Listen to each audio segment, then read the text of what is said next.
Welcome back to WagerTalk.com Saturday baseball action. We've got the Chicago Cubs. They're going to travel to Coors Field, play the Colorado Rockies. Scheduled pitching matchup is Yu Darvish versus Tyler Anderson. We've had so many rainouts and cancellations. Who knows who might actually be on the mound come Saturday. We're taping on Wednesday, so we're a few days out. And that's where I'm going to start this, Brian. I'm going to ask you, with all of these cancellations that we're having this year in a team like the Cubs, they had today's game canceled as well. So this is a team that's played one game since Saturday. It ruins your continuity. You say, oh, well, the bullpen's going to be rested. Well, the bullpen needs work. There's certain guys that need to get innings in, and when you've got 4 days out, that's not a good situation for your pitching staff. Yeah, especially when you're playing in Colorado, and that's a place that obviously, the Colorado's team has always been very cold. Chicago, very cold.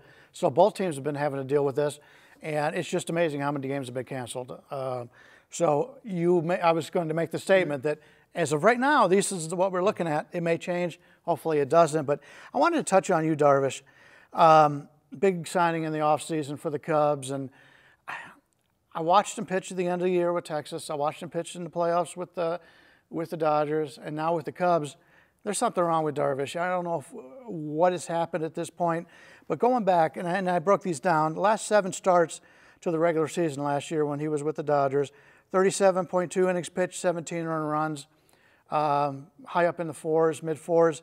And his 4 postseason games, we all remember those. 14.2 innings pitched, 10 earned runs. And so far this year, 3 games in 2018, 15 innings pitched, 10 earned runs. And so if you go back his last 14 starts, 67.1 innings pitched, which means he's not even getting to 5 innings on average, and he's got an ERA of 4.96. This is not what the Cubs paid for. I think there's something physically wrong with him.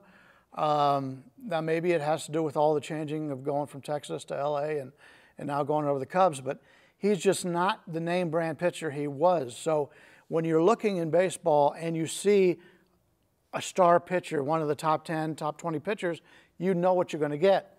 You don't know what you're going to get out of Darvish. He just has not pitched well so far this season. Just throw one quick question to you with Darvish.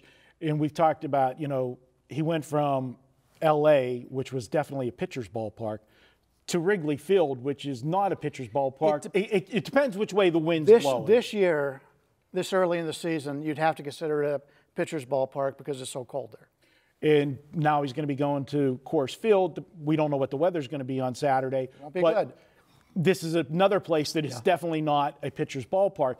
Do you think any of that could have something to do mentally with him because playing in a ballpark like this? Well, he played in Texas, and Texas has always been a hitter's ballpark, and he actually performed very well in Texas. So hopefully it's a small sample size situation here, but you're looking at half of a season when you go back to what they played last year. And, he's going up against Colorado and Tyler Anderson. A lot of people don't like to bet on Colorado when they're playing at home, but this is one pitcher you want to bet on. In 2016, his home ERA was 3.00. Last year, it was 4.14, and keep in mind he was injured for most of last year. And this year so far, he's got a 3-run ERA at home. This is one guy who pitches better at home than he does on the road, and so you're catching a pitcher that's in his best environment here against a high-name pitcher in the Cubs, and the Cubs really have done nothing so far this year. I think Colorado's a bargain.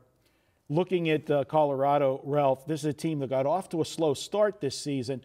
But now, as we're taping, they were on a 6-1 run. They're losing today to the Pirates, so it's probably going to be 6-2 over the last 8 games. But they are playing much better baseball right now, and this is a team, that made the wild card last year. How do you see them moving forward against this Chicago Cub team? Well, Brian talked about Anderson, road and home dichotomy, and the one thing I like about Anderson is that he walked 6 people in 4 2/3 inning in Washington. So when you got a quality pitcher off one of your worst starts, I like jumping on him the next start. So that to me I think is actually a positive to Anderson. The one thing I look at with you also talked about Darvish. Darvish has pitched 3 starts. In his one good start, he had a 9-1 strikeout walk ratio. In his other 2 starts, he had an 8-6 strikeout walk ratio. So he still has potential to throw that start It just happens so few and far in between. But, you know, I look at, you know, it is Darvish's first game at Coors too, which is usually a negative. When people pitch at Coors for the first time, they have a negative record in that situation. But you talk about Colorado, why they may be 6-2.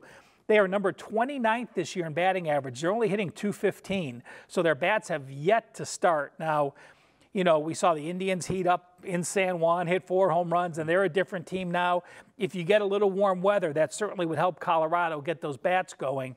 And lastly, you know, a stat I pulled out with Colorado, Rockies are 1-5 at home this year on the run line, but they're 9-1 their last 10 on the road on the run line. So actually the road team is 14-2 to the run line in Rockies games. So again, it's not the Rockies team that we're accustomed to scoring at home right now.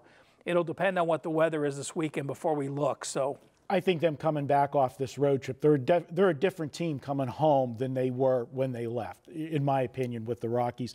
And to throw one more thing out on Tyler Anderson, if you look at his season stats, they're a little bit skewed by that first start because the first start was so bad. You look at the last 3 starts, his ERA is 1.62 in his last 3 starts, and his WHIP is 1.26 over 16 2/3 innings of work. His strikeout to walk ratio in those 3 games, 18-8, and that even included that high walk game with the, you know, with the Nationals. So he has pitched good. I agree. I'm going to chime all in with you guys with Colorado, and I'll go one step further. Colorado, this will be the second game back home off of their road trip. If for some reason they lose that first one on Friday night, that'll bump them up a little bit more. For somebody me, likes to use that. Yeah, I'll bump them up a little bit on game 2. So there you have it. You've got Colorado. And guys, don't forget, each and every Monday at WagerTalk, it's Manic Monday. You can pick up any play at WagerTalk for just $9. Even a big 5% play that normally would sell for $30 is available for just $9. Check it out each and every Monday at WagerTalk.com. Guys, if you like our videos, do us a favor, hit that thumbs up button, subscribe to our YouTube channel, and be sure to share it with all your friends. We'll be back with more here at WagerTalk.com.